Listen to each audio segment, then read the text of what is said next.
शुरू। Good morning children.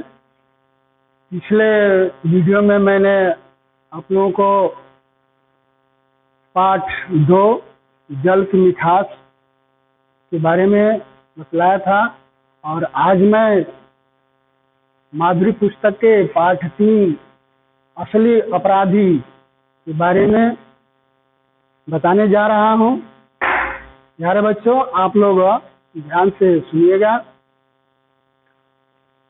बच्चों, किसी की बात सुनकर के और उस पर आंख बंद करके विश्वास कर लेना यह गुनाह है, बल्कि उसकी अपने आप में सत्यता परखनी चाहिए, क्योंकि हो सकता है वह व्यक्ति अपने निजी स्वार्थवश झूठ भी बोलता हो।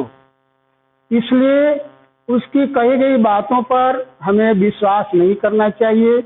इसी बात को असली अपराधी के माध्यम से चरितार्थ किया गया है। और ऐसा आप लोगों ने देखा होगा, जब राजा का दरबार लगता है तो उस दरबार में प्रजाजन अपनी समस्याएं और शिकायतें लेकर के राजा के पास आते हैं, सुनाते हैं और उचित न्याय की गुहार लगाते हैं, याचना करते हैं। ठीक ऐसी ही एक घटना है। एक राजा जो है अपने दरबार में बैठे हैं, प्रजाजन अपनी समस्याएं और शिकायतें बतला रही है। राजा उसका सही निदान या न्याय कर रहे हैं।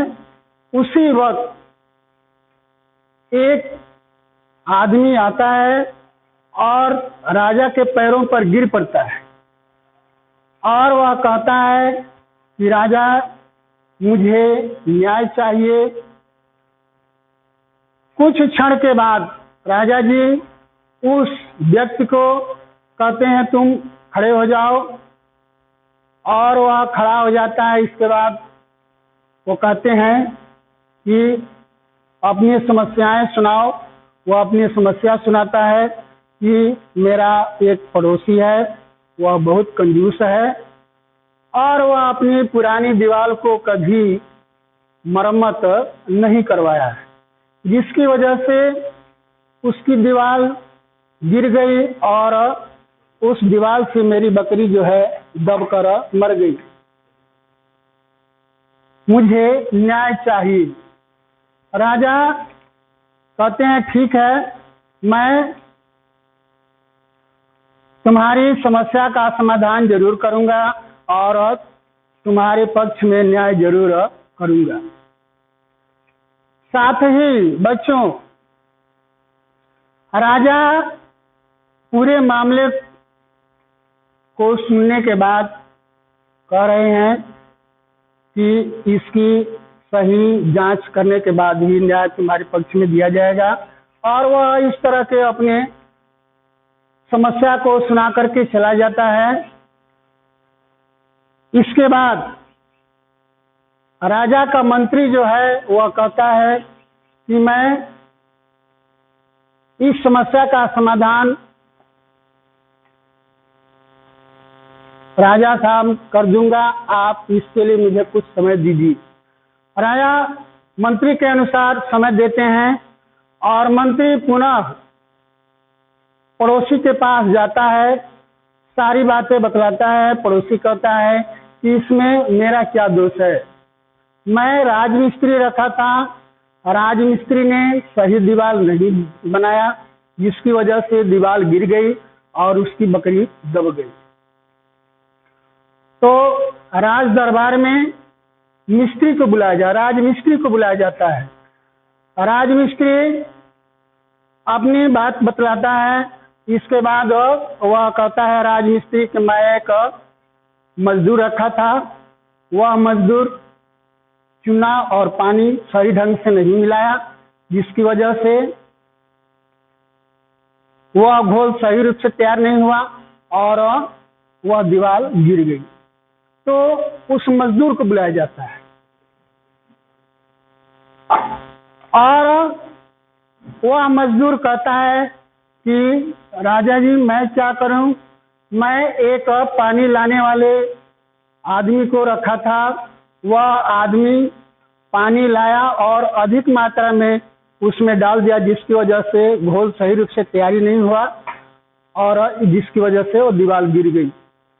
उस बालक के कथनानुसार अब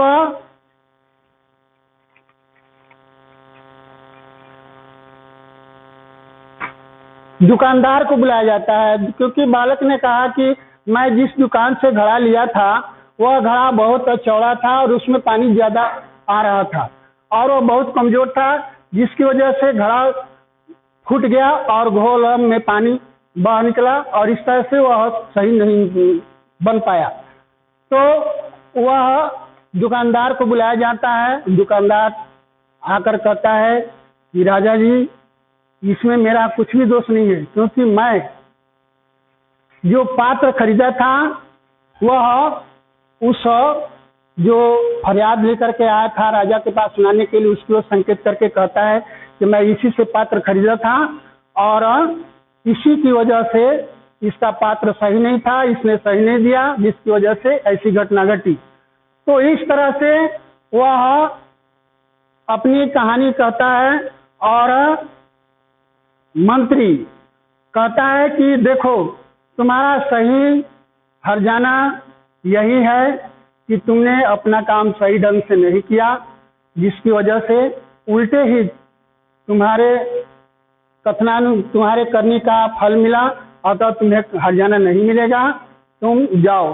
तो इस तरह से बच्चों हम लोग देखते हैं कि किसी की कही गई बात पर यकीन नहीं करना चाहिए, साथ ही यदि यकीन करके विश्वास करके और उचित न्याय देते हैं तो यह गुनाह है, बल्कि सत्यता की परख कर लेनी चाहिए और करने के बाद ही उचित न्याय देना चाहिए, वरना हो सकता है वह व्यक्ति अपने स्वार्थवश झूठ ही बोलता हो।